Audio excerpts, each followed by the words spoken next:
উন্নত জীবনের আশায় প্রতারক চক্রের ফাঁদে পা দিয়ে আরও অনেকের সঙ্গে পাচারের শিকার হন ২১ বছরের বাংলাদেশি যুবক ফয়সাল।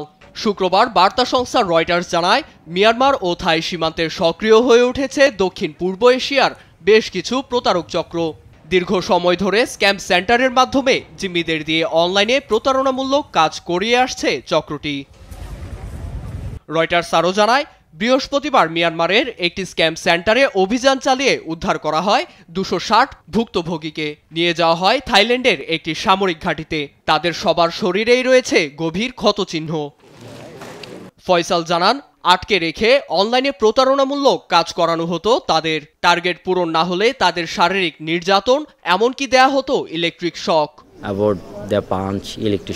প্রতারক চক্রের বিরুদ্ধে অভিযান জোরদার করতে সীমান্তবর্তী এলাকায় বিদ্যুৎ, জ্বালানি ও ইন্টারনেট বন্ধ করেছে থাইল্যান্ড। সহযোগিতার হাত বাড়িয়ে দেয় চীনও। সীমান্তে অপরাধ দমনে সর্বোচ্চ সহযোগিতার কথাও বলেন চীনের পররাষ্ট্র মন্ত্রণালয়ের মুখপাত্র গো জিয়াকুন।